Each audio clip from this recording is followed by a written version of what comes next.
একদিন হযরত আলী রাদিয়াল্লাহু তাআলা আনহু ফজরের নামাজ আদায় করার জন্য মসজিদে গেলেন। এদিকে হযরত ফাতেমা রাদিয়াল্লাহু তাআলা আনহু অত্যন্ত জ্বর থাকা অবস্থায় ঘরের সমস্ত কাজ শেষ করেছেন। আলী রাদিয়াল্লাহু তাআলা আনহু মসজিদ থেকে এসে দেখলেন ফাতেমা রাদিয়াল্লাহু তাআলা আনহু কাঁদছেন। তিনি প্রশ্ন করলেন, ফাতেমা, তুমি কাঁদছো কেন? ফাতেমা রাদিয়াল্লাহু তাআলা আনহু কোনো উত্তর না দিয়ে আরো জোরে জোরে কাঁদতে লাগলেন। আলী রাদিয়াল্লাহু তাআলা আনহু কয়েকবার প্রশ্ন করার পর ফাতেমা রাদিয়াল্লাহু তাআলা আনহু বললেন, আমি স্বপ্নের মধ্যে দেখেছি আমার আব্বাজান হযরত মুহাম্মদ সাল্লাল্লাহু আলাইহি ওয়াসাল্লাম আমার ঘরের মধ্যে ঢুকে কি যেন তালাশ করছেন। ঘর থেকে বের হওয়ার সময় আমি পেছন দিক থেকে আমার আব্বাজানকে ডাক দিলাম, ও আব্বাজান, আপনি কি তালাশ করছেন? আব্বাজান তখন বললেন, ও আমার ফাতেমা, আমি তো তোমাকেই তালাশ করছি, তোমাকে নিয়ে যাওয়ার জন্য। আরও বললেন, ও আমার ফাতেমা, আজকে তো তুমি রোজা রাখবে, সেইটি করবে আলীর দস্তরখানায় আর ইফতার করবে আমার দস্তরখানায়।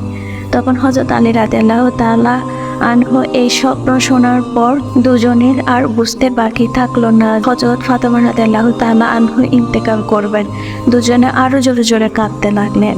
এই সময়ের মধ্যে হযরত হাসান হোসেন রাদিয়াল্লাহু তাআলা আনহু এসে জিজ্ঞাসা করলেন, আব্বাজান, আম্মাজান, আপনারা কেন কান্না করছেন? ফাতেমা রাদিয়াল্লাহু তাআলা আনহুর একটি অভ্যাস ছিল, যখন হাসান ও হোসেন তাকে কোনো কাজে বিরক্ত করতেন তখন দুজনকে নানাজানের কবরের কাছে যেতে বলতেন।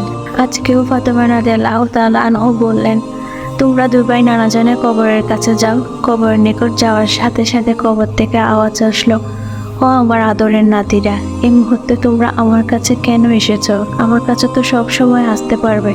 এখন যাও, গিয়ে মায়ের চেহারার দিকে তাকিয়ে থাকো। আজকের পরে তোমাদের আম্মাজানকে আর দেখতে পাবে না। এই কথা শোনার পর দুই ভাই কাঁদছেন এবং দৌড়াতে দৌড়াতে আম্মাজানের কাছে চলে গেল।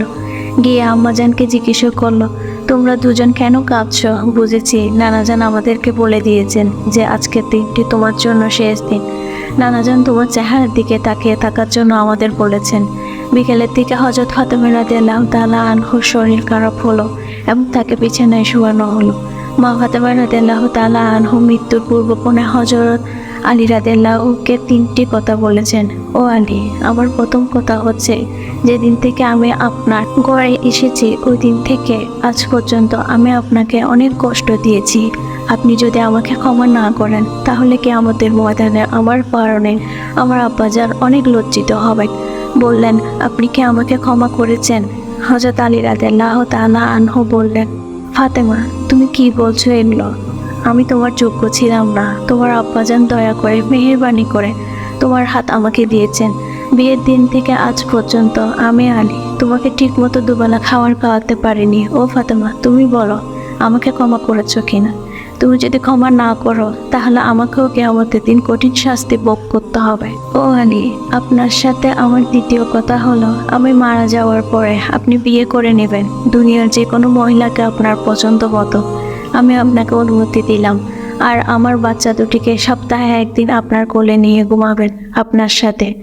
আমার তৃতীয় কথা হলো, হাসান ও হুসাইন যখন বড় হবে তখন তাদের দুই ভাইকে আল্লাহর রাস্তায় সুপুর্দ করে দিবেন এবং আমাকে রাতের বেলায় দাফন করবেন। তখন হযরত আলী রাদিয়াল্লাহু তাআলা আনহু বললেন, তুমি নবীর মেয়ে, আমি সবখানে খবর দিয়ে ওই দাফন করব, তাতে সমস্যা কি? হযরত ফাতেমা রাদিয়াল্লাহু তাআলা আনহু বললেন, আমার খাপনের উপর দিয়ে সবাই অনুমান করবে নবীর মেয়ে কতটুকু লম্বা ছিল, কতটুকু স্বাস্থ্যবান ছিল, এতে আমার পর্দার ভঙ্গ হবে। মা ফাতেমার মৃত্যুর পর তার লাশের কাটিয়ে বহন করার মানুষ মাত্র 3 জন ছিলেন, হযরত আলী রাদিয়াল্লাহু তাআলা আনহু, ছোট্ট হাসান ও হুসাইন রাদিয়াল্লাহু তাআলা আনহু। হযরত আলী রাদিয়াল্লাহু তাআলা আনহু ভাবছেন যে লাশের কাটিয়া বহন করার জন্য আরেকজনের প্রয়োজন হবে, তাহলেই 4 জন কাঁধে নিতে পারবে।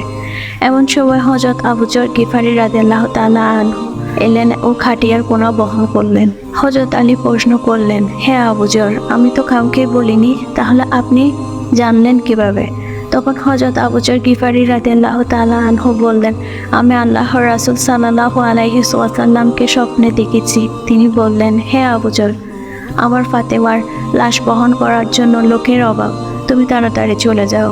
ও আলী, আমাকে তো হুজুর সাল্লাল্লাহু আলাইহি ওয়াসাল্লাম আসতে বলেছেন, তাই আমি এসেছি।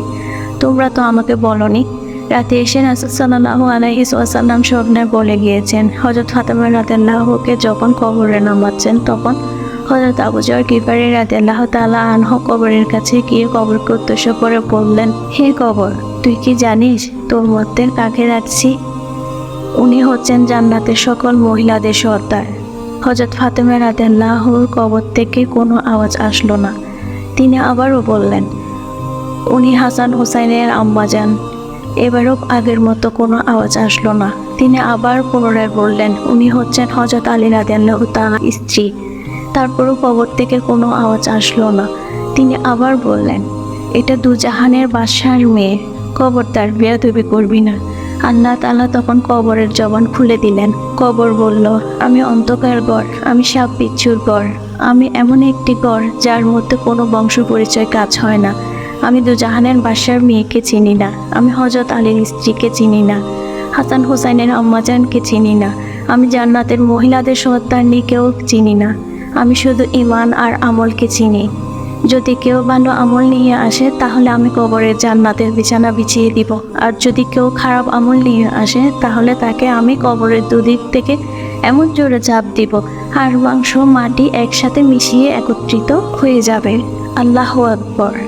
মানুষ জন্মালে মৃত্যু গ্রহণ করতে হবে। মৃত্যু কখনো বলে আসে না, মৃত্যু কখনো ধনী গরিব দিকে হয় না।